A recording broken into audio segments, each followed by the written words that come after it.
There's nothing foolish about hope.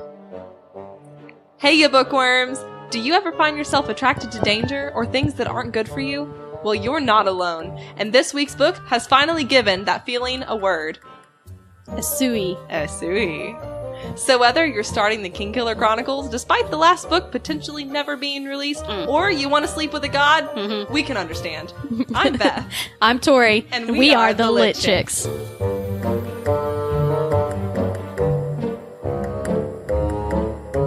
Hey guys, so yeah, it's been a while. Lo siento. Yeah, we've been sick, on and off, never at the same time, conveniently.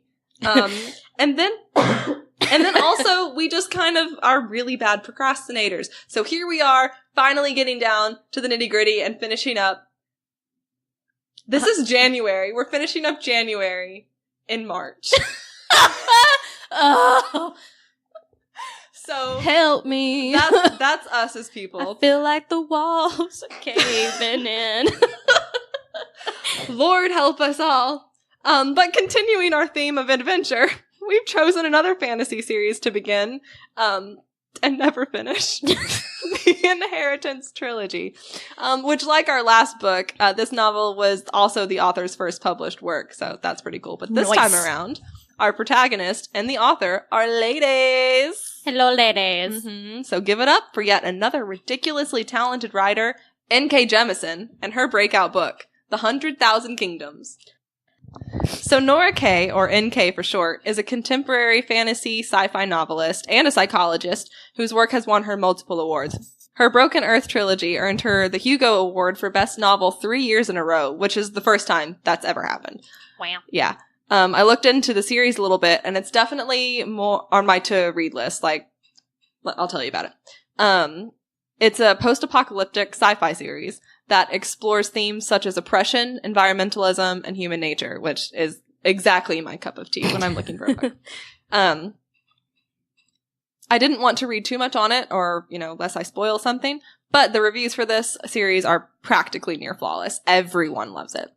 So don't be surprised if this title comes up again for the Lit Chicks in the near future, guys. It's gonna be good. However, Jemisin has 3 complete series, so it's 2 trilogies and a duology. Wow. Yeah. And the duology, actually, I think get into that later, so getting ahead of myself. I'm just really excited. I love this woman. Excuse me. Whoa, Tori. Professional. Yeah, sorry. It had to come out. But each book that she's written took her about a year each to write. So The 100,000 Kingdoms was released in 2010 or published. And since then she's released a new book for just about 7 years in a row. Every year. Yeah. And I mean, you see her books. They're not super long, but they're, thick. And here we are finishing our podcast from January and March. We're middle of March. I love us. We're great. We're great. Help me, somebody. I need somebody help. She really only took a short break between her 2 series between 2013 and 2014. So that was 1 year. She took a break for 1 year. She's always been an avid reader and writer. Writing was her favorite pastime for her throughout high school, and she just kind of kept going ever since. Up until 2016, she was working her day job as a career counselor in New York. And it wasn't until that summer, so summer of 2016, that she was able to quit her job through her Patreon. And they supported her to take up writing full time. So, goals. Her writing career, though impressive and important, has not really been the easiest journey for her. In 2014, she was invited to be a guest of honor at the 38th annual WizCon, which I've never heard of it, but it's one of the biggest conventions in the sci-fi fantasy world. It's the leading feminist sci-fi convention, so it's a big one. However, despite this, there was still a number of people within the genre of the community who did not want her or anyone like her, a black woman, to be involved and recognized. Of course. It was pretty brutal. She's had an angry ex smear her name online in hateful forms. The sad puppies, which I mentioned briefly in our last episode, is a group of white male writers who are not happy with the growing number of writers winning Hugo Awards that come from underrepresented backgrounds. The men in this group feel as though the books winning the award recently are too political, which... Okay. No, not the case. Suck a big one. Suck a big toe. Suck a big toe. And that winners are being chosen simply because of their minority, not due to their quality of work. And can we just say... I'm gonna scream. And, you know, I haven't necessarily read other winners of this award recently, but just having read this one book from N.K. Jemisin and, like, reading about her and getting excited for her other stuff, like, she is a really good, genuinely good writer. I love her and respect her, and she's my queen. Queen. Yeah, so, honestly. Bad word for the bad puppies. But to give her credit, N.K. Jemisin has never been the kind of person to take these sort of things sitting down. And she has a strong voice that she actively uses to speak out against this ignorance.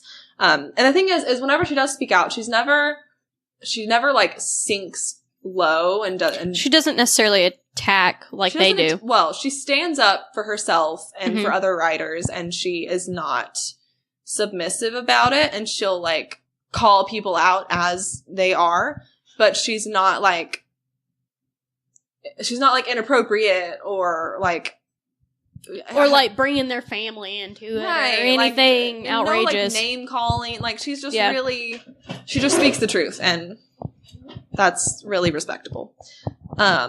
In a speech at another convention that happened around the same time, she brought it to the attention of many that 10% of the science fiction and fantasy writers of America supported an alt-right white supremacist named... What? Yeah, Theodore Beale or Vox Day as becoming the organization's president. What? Yeah. She called him a self-described misogynist, racist, anti-Semite, and a few other flavors of asshole. I need that! I'm taking that! Oh! Yeah. Oh, that is magnificent. Okay, yeah. So her call-out was amazing. And then you want to know how he responded? He called her an educated but ignorant savage. And can we just say, like, ignoring the blatant contradiction that is his statement, like... Yeah, educated. If you're educated, you're not necessarily ignorant. Yeah. She's not what? Yes. So he said that, and it got around really quickly, and it did lead to his expulsion from the science fiction. Yay! Because that's ridiculous. Yeah. And she probably read that and was just like, what? Honestly. In 2013, Jemisin wrote, and here's a quote, "A published story containing a single error of theoretical physics might elicit..." Yeah. Just one. "Might elicit pages-long, rage-filled letters to the editor. But if a story depicted black men as white woman raping cannibals and capable of sophisticated thought, the response was resounding silence." And she continues, "Too many years of the Jetsons, maybe. Too many white supremacist medieval Europes. I've spent years swallowing these bizarro world versions of humanity, and they have become a toxin, poisoning my imagination." And when it comes to science fiction, and I mean, fantasy, but I guess science fiction too, is you see that. You see the white hero with the white worldview, and it's all very much the same thing. I mean, like Game of Thrones with, I don't know, you haven't necessarily seen it. No, or read it. But there's a whole people called the Dothraki, and they are nomadic warrior people, and they place value in other things. That doesn't necessarily make them... Kind of like the Darian in our... The Darian, yeah, and we'll get to them too. Obviously, that's what this... Interesting, they both start with... Right? I think she does a lot of things perfectly, but purposefully. But anyway, and they just place value in different things. So like, not to get too much into Game of Thrones, but just, I think it's a solid example.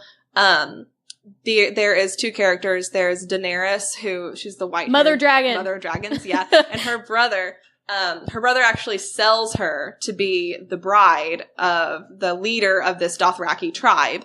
And he's thinking like, okay. Is that the guy with the long hair that we were looking at? Okay. The hot one. Jason Momoa. Oh, wait. Okay, I'm thinking of the other guy. Yeah, well, he does have long hair. Yeah, Jason Momoa does. Yeah. I'm talking about the other guy that we just looked up. No, not Kit Harington. Okay. No, that's Jon Snow. That's Jon Snow. Yes, okay. yes. But Jason Momoa. I don't know anything about anything, guys. So sorry to everyone who is listening who does listen or watch Game of Thrones, but or I need to read get it. Tori there. So he's the leader of this tribe, and he sells her. Oh, hell yeah. The brother sells Daenerys to her. Well, she's 13 years old. Oh, never mind. She's Don't very sell young. me. And I think they made her a little older in the show. But anyway, the point is she is like from this very high blood royal line of people, and she's like thrust into this world where she sees people like men murdering men like out in the open, and they're like having very open sex with women, like Vikings. It's a lot, and she's over here like, oh my god, what's going on? And on her wedding, people are like, there's like a guy that gets his head cut off or his tongue cut off or something like crazy, and then like the winner turns around and like has sex with this woman, and she's just sitting there woohoo! Like, and her husband is over there like, yes, these are my people. But the point is after like a couple of nights of not so consensual relations between them, she starts to understand. Jason Momoa. Right, like, in what world? But yeah. In what world was that not consensual? That was a bad joke, I'm sorry. Of course, she still said no. But she like starts to understand. She asks questions like, tell me a little bit more about the Dothraki people, like what is, and then she starts to get to know him and the culture, and she adopts it as her own culture. Like she becomes the Khaleesi, and these are her people, and like it's this whole thing. And then the viewer kind of starts to see like, oh, the Dothraki aren't just ignorant savages. They have a different worldview and world experience. And then that whole thing happens so often in... Wait, so are Daenerys and Khaleesi the same person? Yes. Okay. That's her title. So it's like, a Khaleesi is like a queen. Okay. Of this tribe. Like an Inu. Yeah, like an Anu, yeah. Inu, canoe. I think it's... but anyway, so like that and like orcs in Lord of the Rings. Like they're just all of these white worldviews that we see in science fiction and fantasy, and the whole idea, which Jemisin really does well, and she loves to play with this, is she creates a new world so she can create a new like way to introduce cultures, and like she doesn't want everything to just be the same shit over and over and that was over. Your one bad word for the podcast. It's like a mild bad word, but okay. Yes. So, yeah, it's just, I don't know. I think that she brings up an amazing point, and this is changing. New writers are getting back to, like, the roots of fantasy, and they're, using science fiction to make commentary on all of these social injustices. Yeah. Like, N.K. Jemisin herself, she is really inspired by a lot of the police officer on Black men violence. And she does that, and she talks about that in her Broken Earth series. And that's all about, like, society and cities and all that stuff. So, love seeing the trend. But yeah, it's Jemisin's refusal to accept these things that are happening in our society that tends to make her a target for people such as Beale.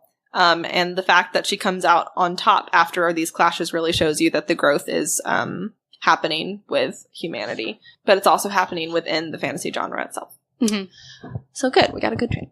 And there's definitely now a trend in fantasy that's taking things back the way the stories were before the days of Tolkien. And that, she says, is kind of where she thinks the curve started happening, is once Tolkien came out with his, masterpiece or whatever. Like, it kind of changed, and people wanted to copy him because he was so successful, and then it just got out of hands. But we're seeing less guys in hoods and more stories of transformation. And then, again, the bigger focus on the social commentary. I cannot speak today. Jemisin is a huge contributor to this by putting out her work, and this is the work that she wants to be seen in the world. So she brings attention to the underlying white supremacy we've grown so used to finding within fantasy. And before she was able to get 100,000 Kingdoms published, and I kind of almost got ahead of myself earlier when I wanted to mention this, she was unable to find someone to publish her Dreamblood duology, because she actually wrote those first, but no one would publish them. until after the success of the 100,000 Kingdoms trilogy. And Jemisin describes the reasoning, and I'm just going to quote her because she gets right to the point. Okay, so the quote is, "They didn't get published first because they were full of black people, basically. At that point, I stopped giving a fuck. The fucks were just not present. I think that has been showing in my fiction ever since. It seems to speak to people. My sales suggest that people actually like me being out of fucks. I don't know if that's a good thing. I wonder what that says about the readership, that they're out of fucks too." I mean... But exactly. That's exactly it. We're tired... The world is tired of being spoon-fed the same thing over and over when it doesn't reflect the world in which we live and the world in which we want to see bloom, you know? Mm-hmm. Like, we need more NK Jemisins, and we're getting them. But yeah, she wants to be the example of the world that she sees in her head. The world that could be ours, and I think is becoming ours. By writing stories that show people coming together, staying true to themselves, and overcoming the hate and suffering in the world. I think she's going to get us there. And there is another, I'm just quoting her all over the place, but there's another quote about this that she says. So, "My job is to help the world." And she adds, "That is what an artist's job is, to the degree that we can. There is nothing more than holding up a mirror and saying, 'You're beautiful, baby,' or holding up a mirror and saying, 'Look at the shit you're doing to yourself. Maybe you should stop.' It is an artist's job to speak the truth to power. That is a maximum that I've always believed in. But how do I do that when I wake up every day and it's just a struggle to smile?" But honest, I don't know. Her words are just so powerful because they're so true and genuine, and she doesn't put on a facade for anyone. She's just like, this is me, and I think that this is helpful, so I'm going to do it, and other people are following suit. Yeah. I can see that with Yeine. Yes. Because she's very to the point. Yeah, and she's like, I'm myself. I am from this culture, and I am proud of it. What? I just thought of something with Yeine. Uh-huh. How she's herself, but, you know, she's not really herself. And how the other part of herself is, like, the way things were before. And I'm pretty sure Anefa is white. And there's, like... Oh, my God! Wow. Okay, so y'all, just, like, to say that we love this book. Yes. It is so good. It, like, brought out a part of me that I had thought was asleep for so long. And that sounds really goofy, but, like, it just... Yeah. I've not devoured a book like this.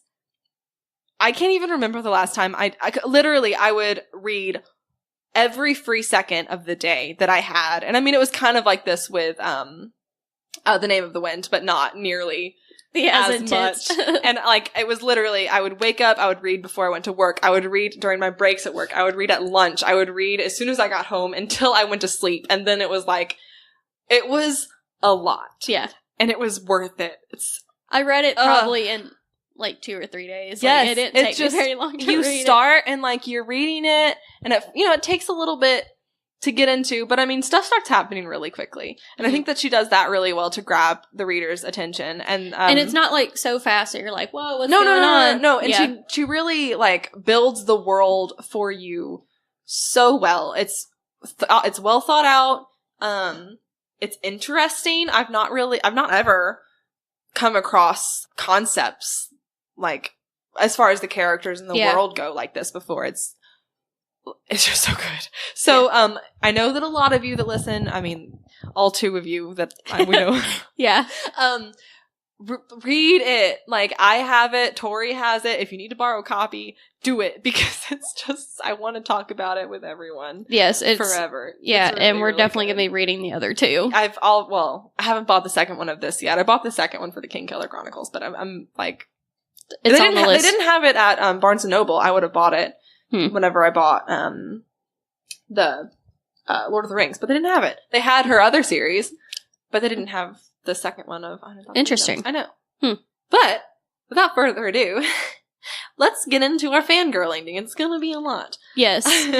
So our main focus for this was the hero's journey, like it was for Name of the Wind. With Yeine. Yeine's journey. However, I want to focus a lot on, like, well, the characters itself and, like, the symbolism in the characters itself, because I thought that was a little bit more interesting than the hero's journey, but, like, the overall scope is, because she fits a lot better into the hero's journey than Koth did, because he kind of went all over the place. Yeah, he was a mess. Yeah. But he also is a mess of a person. I'm a mess. So the 100,000 Kingdoms, which is the first one out of 3, follows Yeine on her journey to discover hidden secrets, which focus mostly on her mother's past. Her mother has been well, it's not obvious that she's been assassinated, but it's obvious she's been assassinated. Well, okay, so to the readers. Yeine knew that she was killed because her mother was young. And it was untimely. It was untimely, yeah. Like, no, it wasn't expected, and she's just dead one day. Yeah. So she knew something was up. Yeah. To really understand where eventually she ends up, we don't know where she really ends up. We just know where she ends up at the first of this, at the end of this book. Mm-hmm. And, I mean, this book stands alone, too. It can stand alone by the way it ends. The way it ends, it's very tied up in a nice little bow. Yeah. And which makes me also really interested to read the second and third one. Like, what is going to happen to make it, Yeah. Anyway. Yes. So we need to take a look at where she began. Long time. It wasn't a long time ago. 19 years ago. Yeah, 19. Yeah. Yeine is born of 2 races. Her mother is a race for whom are known for being tall, pale, and beautiful, like the elves in Lord of the Rings. Yeah, they sound really elvish. Yeah. They worship the god of light and the Arameri. Yeah, the Arameri. Family controls the majority of the power and wealth of this world, which there's no map, which is interesting. Yeah, I've not ever seen or read a fantasy novel that didn't have a world map, so that was new. I'm assuming, the world's big. It's big, but it's not, like, giant. Yeah. Or at least this part of the world, which, the way that they talk about it, it sounds like it's all of it, but there's a couple of countries, and, like, she talks about, north, south, east, west, and, like, the islands, and, there's a lot to it, but we have no idea. Jemisin, she doesn't focus too much on what's what the world is set up like. She's focusing on what's going on. For sure. Yeah. But, it's still. It was interesting. Yeah. And, like, the sky itself, I was like, so we're floating, but I don't, I still really can't picture what sky looks like, per se. There is a picture of sky. Yeah, but, is it that the whole That's thing? The city. So sky's a city. Yes. And it's floating, but only kind of technically, because there's really a pole that, I see that. It's standing up on. So, but are there people, there's people down below, right? Yeah, so that's the city is only for the Arameri family, and it's like the Capitol building. So people will come in from all around the world, and they'll come in for, the meetings, the council meetings and stuff, but they're not allowed to stay there overnight. Only the Arameri family can stay there overnight. Yeah, or else you get sicked on. Yeah, well, you can die, because you're not safe. You have to talk about why you're not safe. You have to have the blood sigil. Yeah, you're really only not safe because one person lives there, who we will introduce you to very shortly, because... Yep. Yes. That's what this book is really about. No, just kidding. But so, her father was Darian. Yeah. Darian people are brown-skinned and muscular. They're warriors who exist in a matriarchal society deep within the woods in their northern country. Yes. Interview Jemisin compared the Darian people to the Inca. Yes, which I thought that was really cool. And they do live in the jungles and deep wooded areas, and they worship the old gods. Well, they kind of do. Not openly. Yeah, not within openly. Their people. They worship the old gods, which the old gods are the old god, truly, and that is the god of night. It's all 3 of them.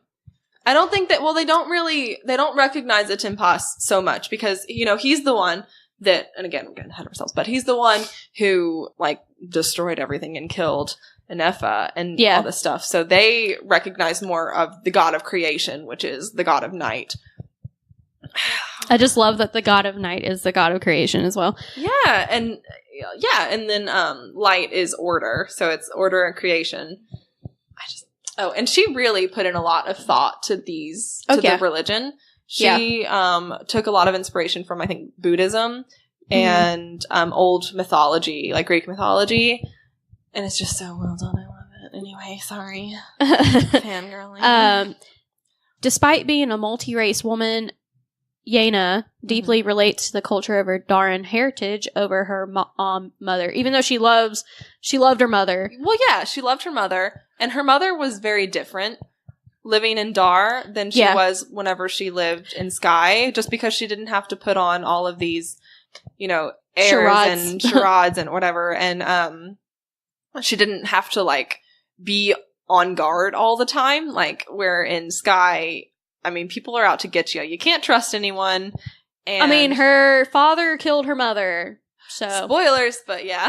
Well, if you haven't read the book, then read it. And that's the whole point. Like, we're going to be talking about stuff. We're gonna get into it, but still, so she was a lot gentler from growing up with her, but and even then, the Daran people still didn't trust her mother.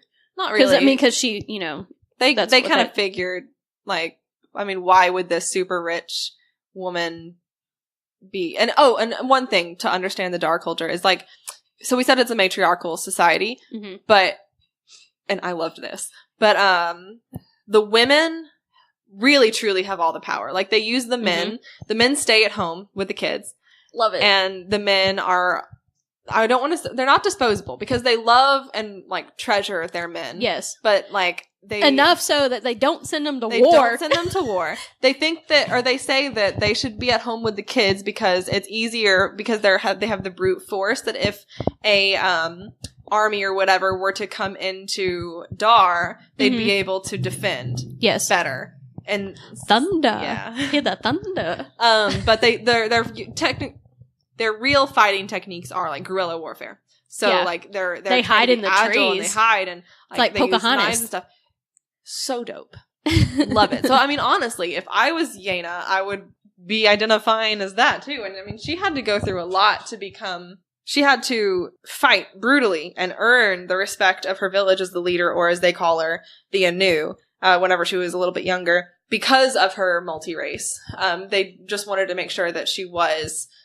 Well, they had to test her just a little bit more because she wasn't true Dar. Like, they wanted to be, like, absolutely certain that she was strong enough to lead them as a people. Yeah, and then whenever she was revealing what their culture does in order to become when they become a woman. Yeah, and he was like, who's she speaking to? She's talking to Neha. Yeah. And I'm, like, getting spine tingles. She's talking about it. She's talking to Simina, and she's talking to Neha, which... Yeah. I'm just gonna assume you guys read the book and you know who Neha is, but... Because I have, like, this really cool intro for Nahadoth in, like, a second. Okay. But anyway, she's talking to them, and she's telling the story, and Simina's like, ew, like, whatever. And then Nahadoth's over here, like, so did he rape you? Like, just stone cold, like... Yeah. And she's like, yeah. And he's like, And then I killed him. And yeah. And then he's like, extra. Huh. Okay. I see you. Oh, boy. Yeah, but when I read that, I was just like... Like, my spine still hurts. Cold. He's stone cold. He's... Just... And that's when he's his... that's his human form, yeah. Neha. Yeah. Neha. I'm sorry. Throughout the story. Yes. We do come to find out that she does, still have similarities to her mother and the Arameri. It's just more of a balance that she has. And it's something that is uniquely her own. Mm-hmm. Wink, wink. Wink, wink. And she... But at the same time, I feel like it could be argued that it's still just her, you know, determined nature and like resourcefulness that people like kind of can translate as her being Arameri. Like she does what needs to be done, and like she's not willing to be walked over, which like that's just a strong woman, not necessarily Arameri, but anyway, whatever. And her appearance. So Yeine describes herself as unattractive, which like, whatever. I'm sorry, strong woman. Whatever. Like, that's sexy to people. I know, right? She's short, so I think they say that she's like 5'2" top, so she's tiny. She's got deep brown skin and black, loosely curled hair. Her features are rounded, and she doesn't really have any curves, so she's not going to ever call herself feminine. I think the only time she feels kind of feminine is whenever, you know, she wears the dress for the ball, and then she dances, and like that kind of makes her feel so pretty. But otherwise she's like, where my knife at, you know? She's very serious. Yeah, she's so serious. Stone cold. But considering what she's been through by the time she turns 19, which is at the start of the story, it's not hard to imagine why she's as serious as she is. Why so serious? That's what I would, because I had to kill a person to become a leader. These people don't trust me because I'm half and now my mother's dead and I'm here. And all this stuff is happening. It's all happening so fast. Yeah. And her eyes, those odd, shaded, faded green eyes. I like green eyes. But she describes them as like weird. This weird color, which, you know, comes into play later with some more symbolism.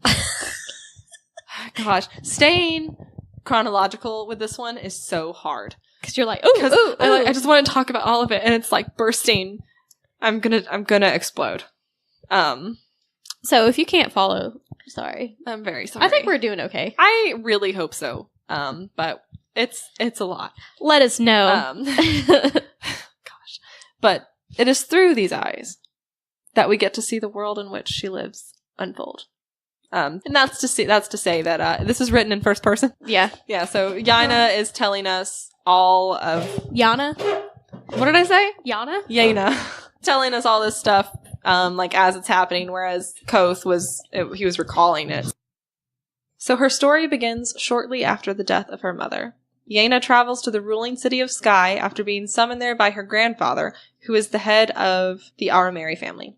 Now, Sky is kind of an intense place. We've kind of touched on it a little bit thus far, but we as the readers are really thrown into it, into that chaos right alongside of Yeine. I think that's why I never really got a clear picture of what was going on, because you're just like running through the halls and going through the walls, and like all this stuff is happening in their apartments, and and like, and plus you went up a tube after she was on a carriage. She went up a tube across a bridge into a tube and just went up into the sky. So it's like you open the book and then you're there, and I'll try to unfold this in a way that makes sense, but like just buckle in. So upon arrival, Yeine is informed that she is to be named heir to Decarto, which is her grandfather's seat and status, and due to this, she's unable to leave Sky, and in order to return home to Dar, as you know she had planned to do after figuring out who killed her mother. But before she could really even get the chance to get comfortable, Yeine is thrust right smack dab in the middle of this three-way dispute for the throne, which I did make a note here because obviously the imagery of three is important. We've got the three gods. Yeah. Once upon a time, there were the three gods.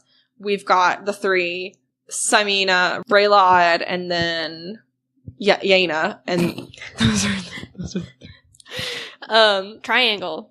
Can't have one without the other, or else it's not a triangle. Yeah, but with them in particular, it's there's just all these mirrors of the gods, which again, just hang tight for just a second, and I'll get there. So her competition is her cousins, Samina and Braylod, and they are very much more accustomed to the cutthroat ways of the Arameri. Within the first few hours of being in Sky, Samina makes an attempt on Yeine's life, like, as soon as they meet. Like, she sees Samina walking around, and she's got this guy with her, And she's, I think, Yeine's with Tavril at this point. Mm-hmm. And which Tavril is like, he's the head of the servants. And everyone in this castle is Arameri. So he's just a half-blood, like she is Arameri. And I think he's actually on the exact same level because his dad is her uncle. Yeah. But, you know, his dad disgraced the family, so whatever. But yeah, they're with each other. And I think Simina she knows that that's Yeine, and she's like, okay, I'll see you in 15 minutes. When the sun goes down. When the sun goes down. Because in Sky, like we've said, it is only the Arameri who have been marked by the palace scrivener, I guess is how scrivener. He's like a scribe, in a way. So we'll say scrivener. Varain, and he has to mark you with a blood sigil on your forehead, and it's either a full circle for the like full top of the line Arameri, and then there's like a crescent and a line and a dot, and just depending on like what your status is, and how pure your bloodline is. But you have to be marked with that because that is actually what protects you from the Night Lord. The Night Lord. And all the gods in general, because they all have to obey it. But he's the problem child. Yeah. He definitely is. I have a good line for this. So more importantly, though, the sigil is what protects them from being killed by the family's weapons. Captive gods. Dun dun dun. Dun, dun. So yeah, Yeine. Whoa. So yeah, Yeine is chased down by the god of night after Simina unleashes him onto her the moment that the sun sets. She literally unleashes him. He's a silver chain. Yeah. And it's a really dainty chain, too. Like, it's she's kind just of pretty. Like, ha-ha. She's just carrying him around like a purse. And, like... It's not funny, but it's not funny. But it's funny. So, to paint the picture, so, like, again... We're finally explaining what we've been chuckling about this whole time. So, Nahadoth is the god of night. However, as he is captive, and as he has been since the God War, during the day, all gods are human. They have a human body. They are human. And it's this interesting concept where, like, the gods aren't totally themselves, at least not Nahadoth, because... Sia is kind of the same-ish, and the others are kind of the same, but he's the most powerful by far. And his mind is actually broken into two, because later, when we talk more with Neha versus Nahadoth, they have, like, totally different recollections. I mean, Neha goes on to say, like, I can't tell you how many times I've woken up to a corpse. Like, I don't know what happened last night. Like, it's... Oh, boy. I mean, of course, he says it more like, I can't tell you how many times. Yeah. I've woken up next to not a like corpse. Not like Shane Dawson saying it. Y'all, I can't tell you how many times. So, whenever he's on the chain, he can't really do anything other than be hot. Yeah, because he's on the chain, he's in human form. Simina, how should I say this? She's a super freak. Neha is her toy. Not consensual toy. No, he hates it. Yeah, he hates her. He hates her. He loves sex. Like, that's his favorite thing. But he wants to kill her. Like, the hate that Jemisin describes that's in his eyes. Oh, and then the girl at the end. This one's mine. Oh. Oh, boy. Oh, you know how my spine was tingling earlier? This is like the better tingle. Like, hey, yes. Murder. It turns me on. Whoa. What's the word? Hold on. Asui. We all have a little bit of a sui. Anyway, back to the scene. I just had to explain, Yes. That at the point the sun goes down, the Night Lord himself is released, and he is creation. He is the maelstrom, which is almost like hell. He is incredible. As I say in a dreamy way. He's flip the hair. He does have hair, and now he has this look about him where you can't tell where his hair starts and where his clothes start. He's got like a hair cloak, this long black hair. Is what we get from the descriptions anyway. That we read very intently. I'm crying. I'm crying too. So anyway, Yeine, she's chased down by the god of night, after, Samina unleashes him. We said that. And in an overwhelming sequence of events, Yeine is separated from Tivril and begins to try to outrun this god, which can we just say? Queen. Wow. Yeah. She's like, I see this monster coming at me who is not of this earth. I'm a run. Yeah, and as she's running, it's like the hall's getting darker. The hall's getting darker. And that's something about Sky, is there is no shadows. Everything is light. There is no dark in Sky. Like, even... So that's whenever he's unleashed, everyone's like, oh god, there's a shadow. I'm a die. Well, I'm fine. But, because you just don't... Because he can hurt you. Yes, but he can't kill you. And take that as what you may. But she is actually able to get a bit of distance on him when another god appears, to help her out. And he's smaller. She actually thinks he is a child. But this is Siet. And he's cunning. And he, is the god, he's the trickster god. Yeah, I love him. Cute. But he assists her by providing an escape route. So he opens up the wall. He whispers a word and opens up the wall. And when he opens the wall, I'm like, this is some Harry Potter shit. Right? Like, whoop! So they go into the wall, and it's like this corridor of rooms, and, it's weird. And he's like, no, we gotta keep going, because he'll find us. Like, he knows this is here. And she's like, what? Okay. And so... In an interview, Jemisin actually pins the image of Sia's room of toys, which are brightly colored floating balls that resemble planets, and honestly probably are planets, as what struck the inspiration in her to write this book. So I really like the scene where she's like, she comes into this room, and it's all this stuff, and he's like, this is my playroom, these are my toys, and she's like, what is happening? And it is only appropriate that it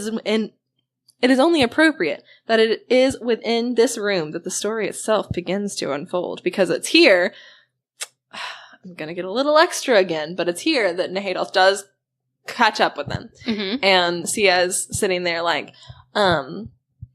he's like, Neha, are you back? Like, hello? And I love that you give him a high-pitched voice, even though he's a god, but he's like 6 years old. He has the body of a 6, sometimes younger. Body. So he's like a child, Yeah. And Yeine is over here like, I don't, like, excuse me. And of course, Nahadoth is pissed, and he goes up to Sia and starts attacking him. And Yeine goes up and stabs. She is pissed, and she goes up. That was so loud. But that's what she does. She takes her knife and stabs in the heart to the bone. Like, she says that it hits the bone and goes into the bone. The Night Lord. Like, she's like, you know what? You're gonna kill Sia, and I like him. Like, you can't. Yeah. You can't. So she stabs him, and he falls, and he's looking at her, and he says, oh, my heart flutters. He says, I've been waiting for you so long. And then kisses her. And then dies. And she's like, well, he doesn't really die. He just passes out. He passes out. And then, like, he sits back up, like, 2 seconds later, and we are introduced to another god, which is Kurue. And she is wisdom, right? She's wisdom. Very stoic. Very stoic. Gray, like. Yeah. She's an intense lady. And she comes over, and she says something here that I didn't notice until, of course, going back through. She says that there is no rage like that of a mother protecting her child. Yeah. Hmm. Yeah. Hmm. Yeah. Yeah. And then she goes over to Nahadoth and she takes the knife and like she gives it back to Yeine. And I've never said it wrong. And then now you're like, you're in my head. But I've been saying it right. I've been saying Yeine. I know, but I don't know what's going on. So her knife is like curved and harder and super sharp now. Like it wasn't what it was before. She's like, you a warrior. Mm-hmm. Here's a better one. So yeah, anyway. The entire first book covers a relatively short period of time. Like, I can't remember if it's days or weeks. I don't think it's months. No, I think it's only a few weeks. I think it's maybe 2 weeks. Maybe it is 2 weeks. I think it's the timeline is 2 weeks. But it's basically because her grandfather's dying, and the ceremony, which is a day where Itimpas is going to be able to join the people of Sky on this realm to recognize the new leader. It's coming up fast. So... generally, the entire city believes that Yeine will be the one to win out. I mean, she's smart, ruthless, and she seems to have her brother in a chokehold. Like, he's not really even in the race. He's just off with women and... In the pool and getting drunk. Getting drunk and not really... I feel bad for him. I feel really bad for him, too. But really, I mean, Yeine herself even realizes that she wasn't really ever truly a candidate. She was just... I mean, not like she wanted to be, but still. But she doesn't really find out the exact reason why they brought her into the race, like, until almost the end, when she has to make her big decision. But, yeah. Going in order. So the people... Her first night, she meets, obviously, all these gods, and she's, like, overwhelmed, and they're telling her, like, they need her for such and such, and imagine pulling up to a place, you get out, and you're like, okay. That you've never been to before. And you're like, okay, I'm gonna go home after this. Mm-hmm. You get there, and you're like, too bad you can't go home, and you're like, oh, okay. And then you get chased down by a god, you stab a god, and then afterwards they're like, we need you. Like, we need you, we plan for you to come here. I would pass out. Well, and the thing is, no, she did pass out. She definitely did. She, like, got to her room and was, like, zonked. Yeah. Gone. But, yeah, I mean, it's a lot. But all the people that she spoke to, and by people, I mostly mean Tavril and, like, Virain and, like, whatever. Mm-hmm. Everyone's telling her that the Anephidae are dangerous, and that's, like, the gods. And that you can't trust them. But simultaneously, these same people are also, like, viewing them as something to be utilized and not something to actually be feared by the Arameri, because they don't think that there will ever be a time where they won't be able to have control over these gods. And I mean, like, when we're talking about playing with fire, they're playing with nuclear energy. Yeah. I mean, imagine being that big-headed. That you're like, well, they've gotten away with it for so long. I mean, this has been and she mentions that how they say that they are so holy and upright, and better than that. Yeah, and they lie to cover up all the nasty stuff that they do. Mm-hmm. Mm-hmm. Yeah. Okay. So there are 1, 2, 3, 4, 5. There are 5 gods, and we don't see Itimpas. Until the end. So there are 4 main ones, and I know for sure that Sia and Nahadoth are both used, like, pretty much exclusively as sex slaves. And remember that I said that Sia was a 6-year-old boy. Yep. So, that like happens. Some Greco-Roman shit. Yes. And, but, like, the Greek mythology, like, I can see, so, they're really pushing it. And she comes to truly care about these gods. And again, she's from a culture where they worship these people. And now or not people, but gods. And now she's walking among them. And she'd heard legends of, you know, how they had gods as weapons. But she'd never really seen, like, what it is that they do. And then she starts hearing more about the, like, how Nahadoth was used in war, and then the Gods' War itself, which no one ever talks about that. No. Mm-mm. She has to go and, like, really dig and try to find out like what is going on with this God's War. And there are like 3 books in the library, all of them that were written by the priests of the church. And it wasn't till she's trying to find out what happened, what leads up to the God's War. Right. And there's nothing and on there's it. nothing. So she's like, these aren't the books that I want. And there's this like really curt librarian that she's running into and like is showing her the books. And so she's like walking around and she finds this like tree and it's like a little cubby. And so she like goes in, she sees something in there, it's shiny. And she crawls in and she sees these murals. Mm-hmm. They're like carvings and they have gems and gold, and it's she's looking at it, she's like, oh, that's Nahadoth. Like, I know him. That's him. And then she sees a tall, stern, dark-skinned, light-eyed, light-haired man. She's like, that must be Timpas. And then she sees a woman. And she's like, she looks familiar. And she's got these dull green eyes. And she's like freaking out at that point because she's like, wait, she looks like a lot like me, but like that's a little conceited. So like, there's no way. And I don't remember exactly if this is how it went down, but I think the librarian threw books at her. Like, I think she threw some books in there, and she's like, you know, like these are what you're looking for. And turns out, of course, the librarian was Karua. Yeah.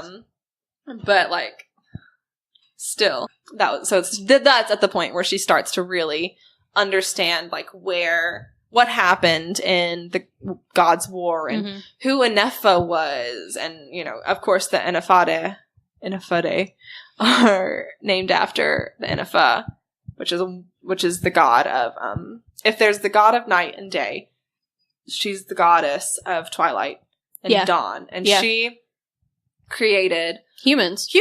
Yeah. And they were like, you know, her babies, and she loved like seeing things grow and change and not stay the same, which of course God of Light didn't like that. He is very structured and wants things to be exactly the same forever. And, you know, Nahadoth, or the god of night, is chaos and creation, and he gets bored so easy, and he just wants to like see stuff happen. So it's at that point where we start to really see like, oh wait, who is Yeine? And it's also around this time that she starts calling in the nighttime to the Night Lord. The Night Lord. So okay, there's this quote. It's so never whisper his name in the dark unless you want him to answer. And it's supposed to be this like scary warning. But the way that these chapters are set up is it's basically day, night for a couple of days until we get to the ceremony. And then like those are chapters. I tell you what, when nighttime rolls around, I was not expecting this book to get quite as steamy as it did. But it did. Yep. And I respect it. It's got some scholarly merit. I'm sure it's professional. Y'all, read this book. I couldn't read it at work. Because I was reading it and I was like, I gotta stop. This ain't no 50 Shades of Grey. No. Nasty. It's not nasty. It's more like, they creating a universe. Okay, so again, let's compare this to Twilight. Because it was a lot. It was a lot like Twilight. So Nahadoth, he's this like... I would like to mention that this book was written way after Twilight was released. Stephanie Meyer wrote that 2005 to 2008. This book was released in 2011. Just saying. And okay, Breaking Dawn came out that's 2008, right? So yeah, it's done really far. And y'all can hate on Twilight all you want. I read all 4 books more than once, and the books are decent. Okay, this is a literary podcast, and we stan. Okay, we love books. And of course we all read them. They came out whenever we were in middle school. Mm-hmm. We read them. We went to the release parties. Like, we're not even gonna front, okay? We dressed up and everything. I had a shirt that had Edward and Bella on it, and Jacob. It had all three of them, and Bella was in the middle, and it was like, I mean, now I'm like, they could have made something happen with that, but, you know, whatever. But it was... but it was also middle school. It was middle school. Anyway, the comparison is that Nahadoth is this powerful, dangerous, like, force that you can't really tame. It's not he can't be tamed. And he's not really tangible. And like we've said, he has like he has a human form, and it's funny because Yeine will talk to him every now and again, and his human form, okay, he's a dick. He sucks. But there's one part where they're talking, and Yeine is like, not really, like, she can see through him, and she's like, okay, you're kind of a fuck, you know, like, no. And he's like, I can give you a taste of Nahadoth or whatever. And she's like, no thanks. No thanks. And he's like, well, you can't handle the real thing. And she's like, I'll just wait. And this is like, like the sunset's coming, and she's like, I'll wait. And so she sits her butt down in a chair and stares out the window until nighttime. Yeah. And he's like over there like, okay. And I think that's whenever he says like, you're gonna die. Like, I don't know what you're expecting. And then at that point, she's like, I don't care. And then, she's like, Nahadoth comes in. Okay, so I don't want to get too much into detail, but I'm gonna. We're fangirling. We're so fangirling hard. so hard for this. I love this book. And, are we gonna even be able to use this episode? Probably I don't not. know. And, because we're barely getting through it. And it's 10:20. Okay. Oh my god. But yeah, so night comes, and like, the feeling changes.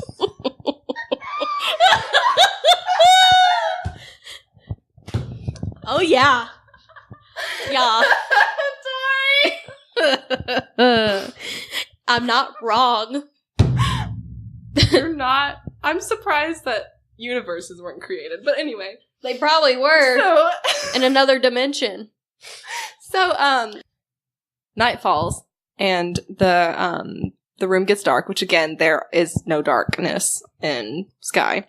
And she turns around, and Nahadoth's sitting there. He's like, okay, yeah, whatever, I'm here. Like, this is my nightly ritual at this point. We're just hanging out. It's innocent. And this little girl, she marches her happy butt over there and just gets naked. She's like, here, yo. This is it. And he's like, no. I died. She was like... Because she waited. She waited for hours. And gets naked. And he deadass says no. And then, of course, like with Edward, he's like, I would break you. You know, I'm too sexy. Like, it's just... which is not mine. But... I don't remember exactly how she convinces him, however. I will just say this. Well, she's at this... after a certain point, she's... Well, I mean, first she's like, kill me. She asked him... want to die. Yeah, she asked him... It was her suicide thing, yeah, because she's like, I don't want to be killed by Simena. Yeah, I don't want to be a pawn in their game. Mm-hmm. So, let me just die. And, I'll be very happy before I die.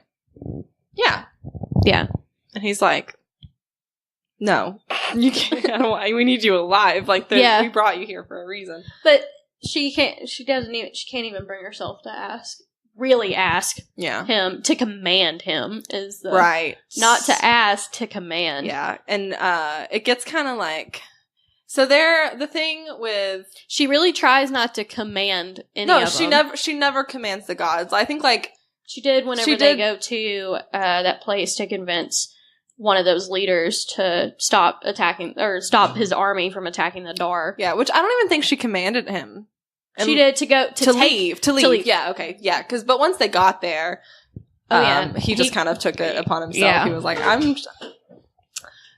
here, and I want to destroy. So, Yeah, but she's very aware of the feelings of these gods. And, however, there is one thing that you can say to Nahadoth that you never say. You don't do it. The last time it happened, he turned into a cyclone and, like, destroyed an entire country. Yeah. Like, and those words are, do what you want.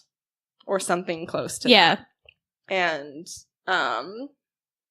he tells her, he's like, well, there's only one way that you can do that. And she's like, this could be a trick. Because remember, he is still, he's kind of sketchy. Just as a person. He's kind of sketchy.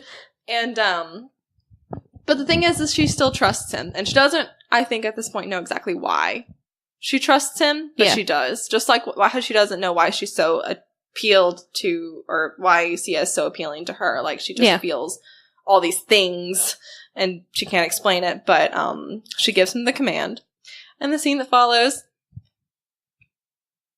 it just reminds me a lot of Breaking Dawn. We'll say that much. Lots of breaking. I mean, they straight up break the bed. And the room. Yep. Oh my god. And then the next morning. Oh god. The guy that she had previously slept with on a... She like just kind of was sad. Yeah, she was sad. They slept together, and they're also cousins. They're cousins, but whatever. Everyone's related. Yeah, that's what he said, too. I think is what he said. That's what they said. They're like, everyone's related. And I didn't know... I couldn't tell if, like, he wanted something I think he was at the same place that she was. Yeah. I think that they were both just, but like, he comes and knocks on the door, and the shit's broken. Well, no. And Sia is... It's Sia that comes in, because I don't think Travell comes in at that point. I thought he showed up, too. Someone, like, knocked on the door, but Nahadoth, like, or Neha, like, shuttered him away. And Neha's in there, like, they're sitting on a chair, and, like, he's got her wrapped up in this bathrobe, and, he gave her a bath. He gave her a bath, and that's just so sweet. But, they're sitting in a chair, and she wakes up, and she's confused, because she's like, I'm in a chair. What's going on? And he's I'm like, alive. Yeah, I'm alive. And he's like, you're alive. You know, like, he's just as confused I'm alive as she is. And he's like, well, look around. And they're like, there is no room left. So Sia comes in. And this is what really cracked me up. And then he's like, his jaw hits the floor because he's like, wait, Neha, you... And then he does, like, all the mental math, and he's like, do you know what this means? Oh my god, what does this mean? What is it? What do you know what this means? And he just freaks out. But he's excited. Yeah. He's like, it's like the feeling whenever you have divorced parents and you just want them to get back together more than anything, and then they do, and you're like, you know? That's a great analogy. So, yeah, but anyway... Most of the novel is actually about Yeine attempting to find out what happened to her mother, and then also she's solving all these other mysteries or whatever. Yeah. But she does eventually have to come to terms with the fact that she is a sacrifice for a group of people that she despises. So, but she's also kind of a sacrifice for the Nahadoth, but Well, because she ends up making the decision to say, hey, I'll help you. And she knows with the thing with her being thrown in between her cousins, she had no choice in. True. So she ultimately decided, I will help the gods. Yes. And I think she believes in their cause. Yeah. Another big part was seeing the tortured man. Oh, yeah. She commanded Nahadoth to kill him. And he couldn't. But he couldn't. Yeah. But yeah, so that's a big conflict for her. And she reaches the innermost cave where this is all brewing inside of her. And she's got to prepare for what is going to happen at this ceremony. And again, the ceremony involves a sacrifice that you have to make of someone that's important to you. And I'm not really entirely sure why they thought that they would, like, accept Yeine as the sacrifice, even though she's, like, not really important to anybody. don't really because get it. grandfather doesn't know her, doesn't really care about it. I mean, she is the last part of his daughter. Yeah. You know, it reminds me a lot of, you haven't seen The Avengers, the recent one. I don't feel so good, Mr. Stark. No. I just know that part. No, there's a sacrifice that happens in The Avengers, and it reminds me a lot of that. Oh, well, it's when Chris Pratt, No. doesn't he have to pick? No, stop guessing. Okay, You're not going to get it. But there's a sacrifice where you have to... Oh, no, it's the green girl. Yeah. Yeah. Yeah. Over her... It's her father. And her yeah. Which... Her father's Thanos, isn't it? Yeah, Thanos. He has to sacrifice something important to him. And it's his daughter. But anyway. So it's like that, but... And then Chris Pratt gets mad. Oh my god. We are trash, but yes. Mind you, I haven't seen it. I just know that. Well, you also worked at theater, so yeah, things get around. Unfortunately, I'm sorry, but yeah. So it's this whole thing, and what's going to happen after the sacrifice? There is is it the Earth Stone? Yes, that's what it's called. Which takes the tortured soul, and the person that holds it is able to bring it, and then they call upon Atimpos, and he comes down and he asks Nahadoth if he's ready to apologize, which truly that's what the ceremony is all about, but the Arameri thinks it's still about them. It's not. It's not. And of course Nahadoth is going to be like, no. I mean, and the Arameri are just they're just toys in these gods' games. They're so irrelevant.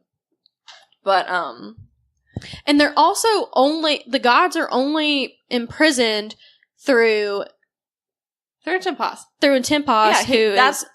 This is their punishment from him for the gods' war. Yeah. Mm-hmm.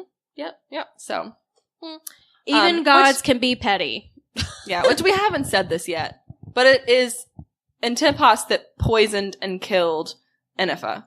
Mm-hmm. Like that, and that's kind of what made everything spiral. So yeah, everyone is pissed at him as far as the gods go, and except for Kudure. How do you say your name? Oh, it's Kudurua.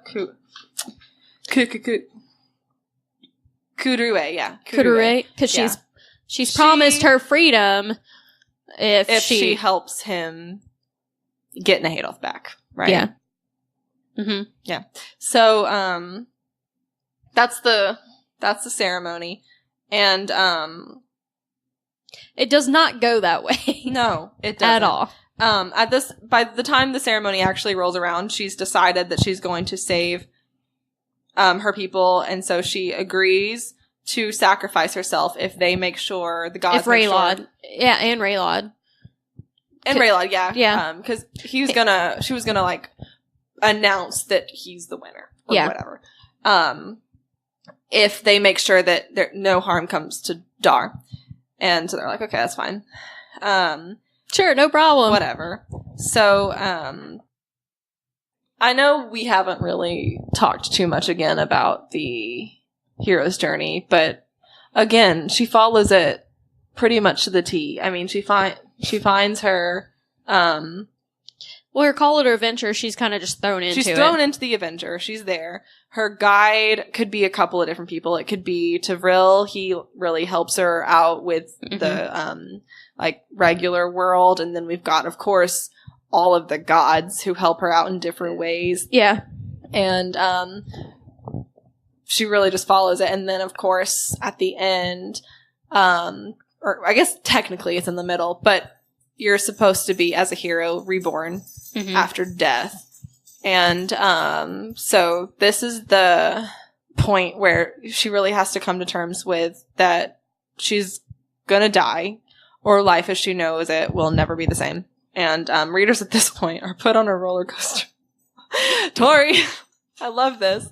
So Tori writes, readers are put on a roller coaster of a ride when the climax literally of the story presents itself. And that's what we were talking about earlier. That's the climax of the book, where she's like renounced herself to, I want to die. I'm feeling reckless. If I don't die tonight, I'm going to die tomorrow anyway, so whatever. Yeah, and she wants to die on her own terms. Yes, so she has her night with Nahadoth.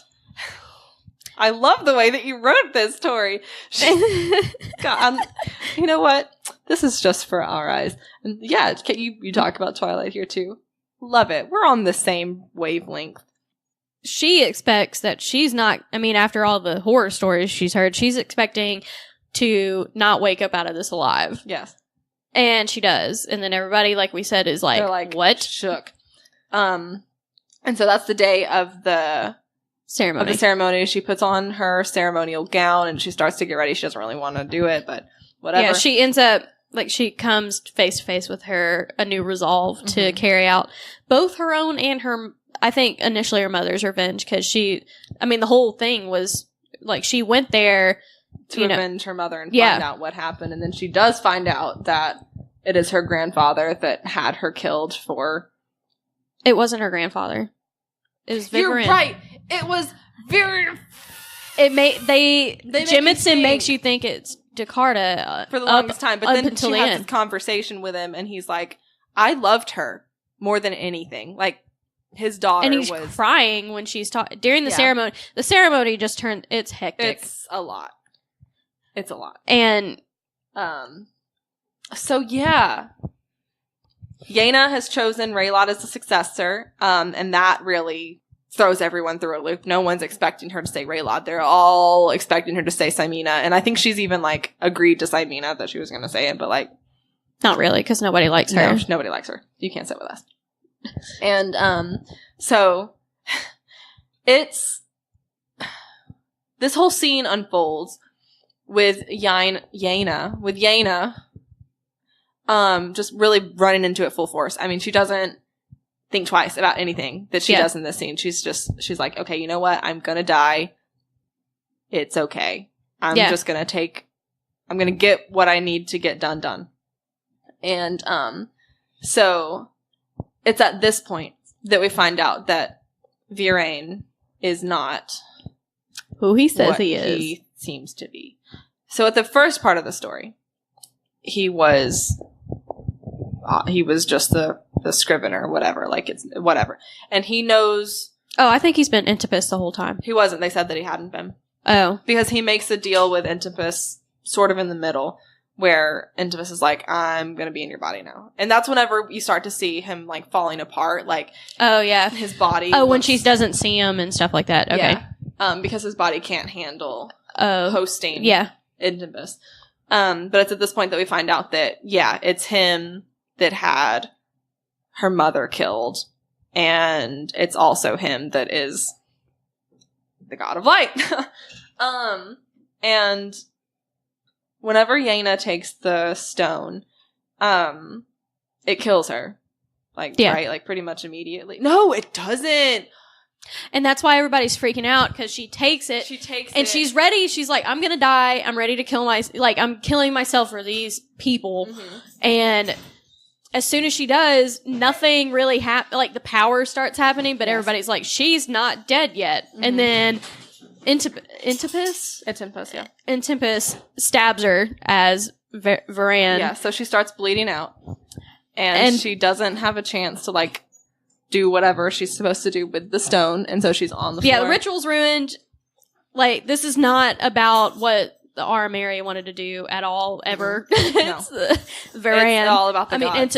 Intipus being petty. But also, Yeine dies. She dies. And that was the most surreal thing I've read in a book in a long time. Like, she says... And then I died. And then, like, you see all this other stuff going on through. Yeah, and I mentioned this. I'm just as a side note. Like, I took a lot of fiction classes. The main thing you don't kill off your prospective character. You don't kill off your main character because the story ends. But since there is, like, a supernatural type of theme throughout this book, it fits in. Jemisin is able to avoid that dilemma because Yeine has the soul of the goddess in her. So it's it's her human soul that is wandering the room and seeing everything, while her actual body with the soul of the goddess is still there. So she's still there, but her human body is gone. And that was just so wild. And then the things that... I was not expecting it. Because I'm always like, that's why in the Hunger Games that she didn't kill Katniss. Mm-hmm. Katniss could have easily died, but then their books would have been over. Yep. And you always joke about that, like with all the stories. You're like, oh, well, they could have died, and then where's the story? But yeah. Well, she kills her in this one. She kills her. And a lot kind of happens. Yes, it gets like after that point. At the chaotic is understatement for what happens. We've got Nahadoth going after Olympus because he just killed his girlfriend. That's. And he cracks he cries and is like picking her up, and she's bleeding everywhere. She's kind of like a limp rag doll. And he's like, and he actually fell in love with the human of her, not the gay. Okay, I'm handsome together. Simena is attacking Raylod, and I think she kills him. Yeah, Raylod gone out. Sia and Jakarn attack Karua because Karua betrayed all of them. Yeah, she was in cahoots with Olympus. Yeah. And then she's the one that killed Yeine's mother. Yes, she's the one that was actually sent to do the assassination. Yep. But yeah, so Sky kind of falls into chaos and like a tornado. Because the God of Light and the God of Dark are battling it out. It's pretty much a second God's War, but yeah. They're not in their human bodies because during the ceremony, the gods or Nahadoth rather is allowed to not be in his human form. And I think it's actually at that point. No, it's a little bit after. So, surprise, Yeine comes back. But it's not so much as at Yeine. So there's this whole conversation that she has with the soul of the goddess, and it's really a lot. Well, she has to come to terms with the fact that, well, first of all, Enifa is actually dead. That we come to find out, she can't come back. It's just her. It's a little piece of her soul, and a little piece of her flesh that was the Earth Stone. That was like playing off of each other's energy. Which Yeine. The stone goes into her. Yes. So, that's the only thing that brings her back. Because that's, almost like a heart. Yeah. For her.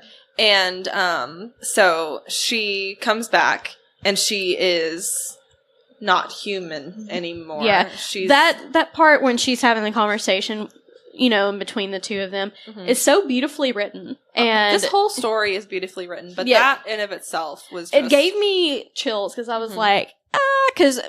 it's not easy for anybody if you end up coming back that you have to accept that you're dead. Yeah. That, as far as I know, that has not happened to anybody. No, and especially being the goddess, she had, but the whole thing is the goddess of Twilight and Dawn herself, she's changing, and within herself, death is part of her. And death is a part of life. Yes, and she is all that encaptures that. Yeah. So whenever she is killed, it's expected that she's going to come back, but not the same. And they kind of knew that was going to happen. But of course, all these other gods are her children and her brothers, and they're all they're expecting the Enifa that they knew, but that's not necessarily what they get. Because she's gone. Yeah. She after all this, she has enough. I think it was she has enough to bring back Yeine, but even Yeine, she's not human anymore. It's really the power from within Yeine herself. Yeah. It's not even... Yeah, she's a strong woman. She is.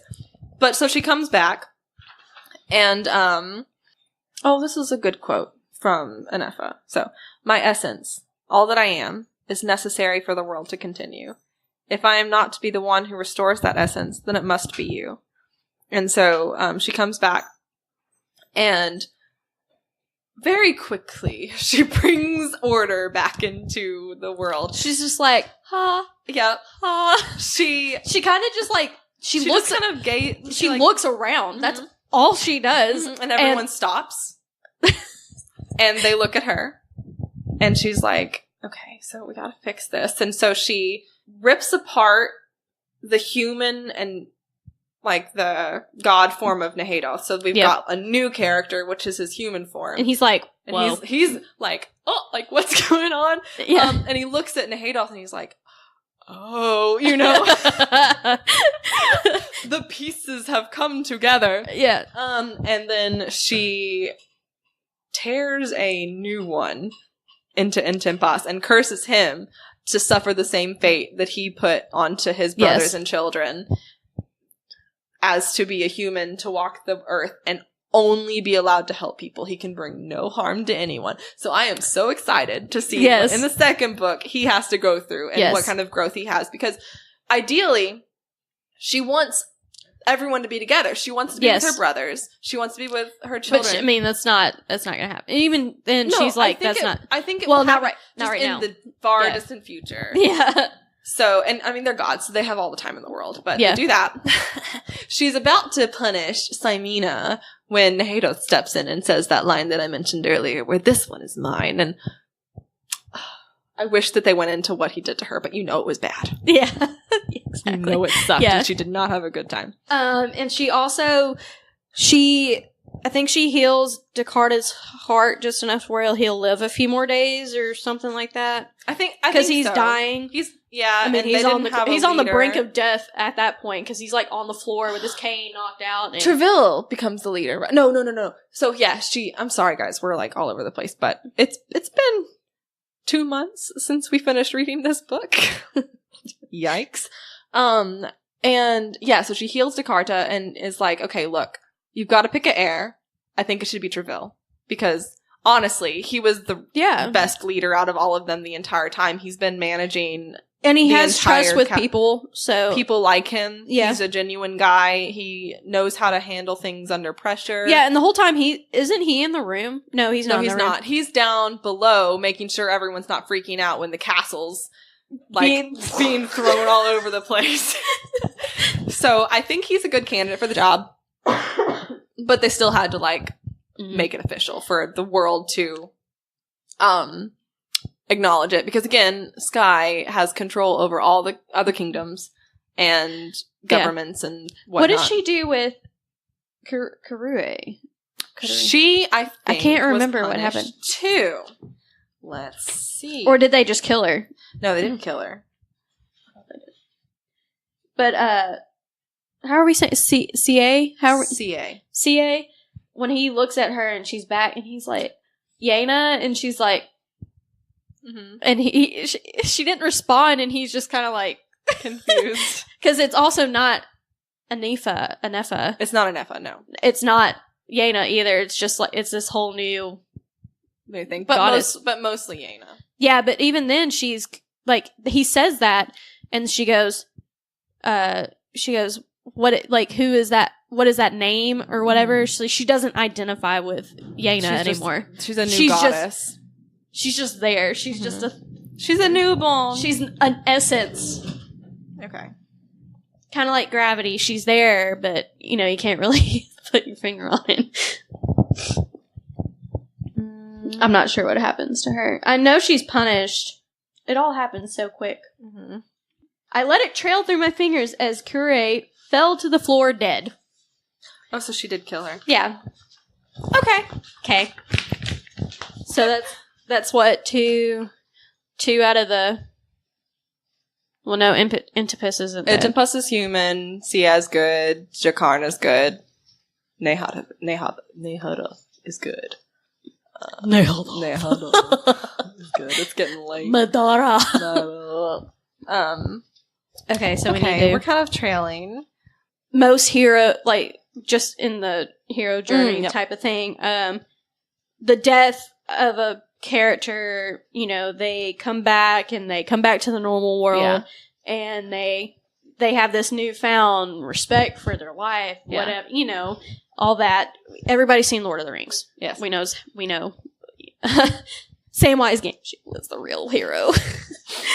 How much? But we've come to the, I guess, a conclusion that this doesn't happen with her. No. Because she's not even the same person that she was. Yeah. So she has become... physically. she has completely become a new person. Mm-hmm. And that journey is behind her now. So, like, the hero's journey... It's gone. Out the window. And now she's a goddess. Not a hero. Yeah, so she has gone... She just completely skipped over the normal world, and she is up high. Yeah. Yeah, so now we kind of see why we focused so much on the characters and just kind of what Jemisin did well in this book. At least I hope that's how it came across, because we really like this book. And I had fun talking about it. So, we hope everybody read this book. I know we say that about all of our books, but you need to read this one. Read this one. It's really good. And I mean, you can find used copies of it for like $2. Yeah. I'm sure the second and third will eventually be on our list as well. Mm-hmm. If you have any suggestions for any more books, let us know. We're open to them. We're kind of completely off the month thing. Yes. We may or may not ever actually catch back up. We're trying. We're trying. Our next book that we're going to be reading is Awakening by Rebel Miller. And Tana Bought a Wish. And Tana Bought a Wish. I can't think of the Sarah something. Yeah. But that one, those are to kind of go with February's Black History Month, and then romance. Yeah. So we'll see how those go. I've started Awakening. Also, Awakening is... It's a lot. It's erotica, apparently. we didn't know that when we picked the book. But, I mean, it had so many good reviews, I was just like... Yeah, we were like, that's cool. And it's written by a Black author. Black woman. And she is... And the protagonist is a Black woman, right? Yes. And it's a sci-fi book, so we were like, okay, that's kind of like a cool transition. Yeah. Well, okay, so we'll see how that goes. But so you can email us at litchickschirp@gmail.com. Mm-hmm. We're also on Instagram if it ever comes back up. It's been down all day for some reason. At litchicks_chirp, right? And on Facebook, which Facebook. Just the name of our podcast. Yes. And I want to leave you guys with a quote again from the book of the day, and that is, "There's truth, even in tainted knowledge, if one reads carefully enough." And that's our chirp. Bye!